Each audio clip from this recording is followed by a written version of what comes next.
Monday, October 26, 2020. Bad day for the markets, good day for us. Let's talk about what happened. First one on our list this morning, FibroGen, XRV setup. Had to set it up tight in the pre-market, right? You want to set that conditional order up so that on a big gap down like this, 300 plus points to the downside on the Dow in this COVID environment, lots and lots of fear about these accelerating numbers of infections across the United States. Everything was moving lower today, and FibroGen was going to be no exception, but we were looking for a short side entry on this one. So the key is you don't want to get stuck in a gap. You definitely don't want to get stuck in a gap that reverses. So you want to tighten up your conditional order, see to it that you've got that slippage built in right around the open. In this case, routing to the NASDAQ, you did manage to get an opening fill on this one that was terrific, and we had a move from the 42.29 level down to our $1 per share profit target in the first 5 minutes of the trading day. Next on deck, we had Apple, and this was a beauty. So right before the opening bell, Joe Dam, one of our folks in the first hour trading pit, asked if I was looking for that opening inflection right around 113.77, possibly down to 113.61, 65, somewhere in there. I said definitely.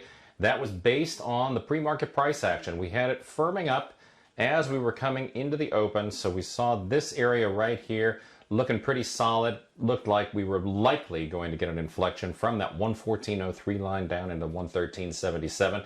That's exactly what happened, and as you can see over the course of the first few minutes of trading, that got us up to our initial profit objective at 114.36 and then some. So if you're lucky enough to hang on to it, it got us up and through, and you could get all the way up into the 115.26 pivot line.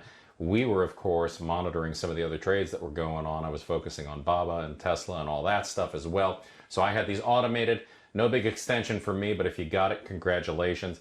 Then over the rest of the morning, we did call this up here as an infield fly setup, or sort of in the spirit of an infield fly setup. We had that reversal bar, came down from the R1 pivot up above, gave us a target from the 116.09 reversal there at the support line down to the 115.26 level. So some good trades on Apple this morning in the first hour trading pit. Not a ton of stuff to look at. If you did 5, 6, 10 trades on this one, you probably did too many.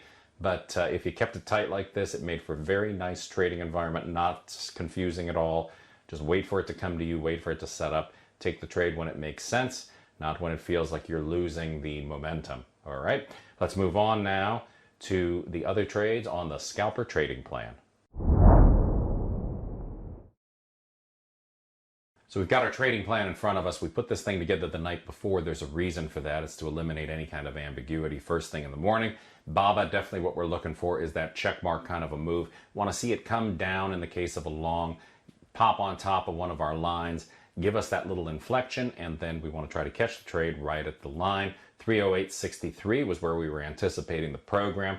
We saw in the pre-market here that we had 308.63 support, and that 309.27 and 310.20 were also places that we were going to expect to see price ricochet or inflect. So the game plan with Baba, always on an early entry, is that we're going to run all of the levels that we have on the trading plan, and that in fact happened. So 308.63, this little check here, this little inflection gets us in, 310.20 gets us out, hooray, and then boo, this thing goes all the way up into the range, and the 314.37 pivot is what finally stopped it. Don't get down on yourself for missing those extensions. Extensions are not something that is likely going to be part of your trading, especially if you're trying to manage as many trades at the opening bell as we are. It's all about getting the trading plan in front of you, plan the trade the plan. The measure of success or failure is, did I do what I said I was going to do, what I intended to do? And if you manage to come out on the right side of that question, then you're going to be in good shape over the long haul. Now let's take a look at Tesla. Tesla's a source of many conversations that I have with our traders. You can see here that the morning today was very much something that you could play according to the ranges. So you could have gone and said this, this level down here, 411.04, the pivot line, that makes for a nice inflection right into the opening bell. And yes, you could have wrote it up, but then don't forget, you had a 300-point gap to the downside. Every single indication was this thing should probably be looking to move lower. It wasn't until we got up above this pivot line at 416.96 that I said in the room, all right, Tesla's coming up on our volatility bands.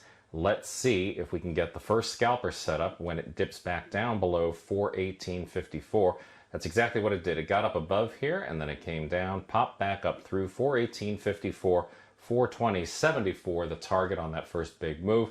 Always looking for it to gun through those bands. That's exactly what it did here.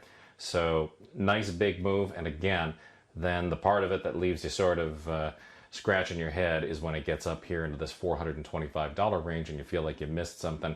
But the reality is, this can move very quickly and you could have just as easily wound up back down in here, which would have been not a good outcome at all, right? So it's a better plan to go through, bracket the thing up, have everything set the way that you want it, and just trade it through and not worry about gathering every little extension that a stock's going to make. This again in the face of a giant decline in the markets on Monday morning. The next stock we looked at on some takeover speculation that was going on overnight, Dunkin' Brands, very first bar of the day, Baltimore chop, 2 standard deviation opening gap, way up to the upside, gave us a good opportunity for a short sale in this very heavily down market. Everything was pulling the markets lower. Dunkin' was no exception. It tried to close up in the middle of the range in this first bar of trading. That made for sort of a wide stop on this trade if we got into it. It did trigger us in 103.51. Target was established from the high to the low of the first bar. We had an expansion then down to 102.65 on a Fibonacci expansion. You can see here that once we had that trigger in the second bar of trading, the path down to our 102.65 target was pretty simple. We called this one live in the room. We managed this one live in the room. We talked our entire way through it. There was no panic about getting into this. It was a very easy trigger when it happened. Thanks to Joe Dan again for pointing it out to everybody as it was approaching, because I think we were focused a little bit on Apple and Baba and Tesla and trying to figure out what we were going to do with those guys. Joe Dan called to our attention that we were coming up on the stated trigger price on Dunkin', and it made for a very good trade in the first hour trading pit. Now let's take a look at the last thing that triggered from our trading plans for the session. This one from the stocks to watch portion of the trading plan, called live in the room by the lovely Julie. It opened down below. It tracked up, got at least 8 cents up above our stated entry price. That's always the goal on these things. And then came back down. The first entry got better than 50% of the distance to the profit target, got down within 10 cents of the target. If you were playing it by the around the horn rules, you want to take it off at 50%, that's fine. Out at 50% to the profit target, back up to the entry point, got up above, infield fly bar, got us in, headed lower this time, all the way down to the 28.85 profit objective on the 29.50 entry. So real nice trade. All of these today by the book, right up against a market that felt out of control. VIX is sky high. Going into this election, everything is sort of overblown in terms of where the volatility is. But I think that if we stick to our trading plan and we keep our energy focused on just following the workflow, following the process, going to wind up okay. So there you have it. That was Monday. If you have any questions, shoot me an email, adrian@traderinsight.com. It's the best trader education anywhere, only from traderinsight.com.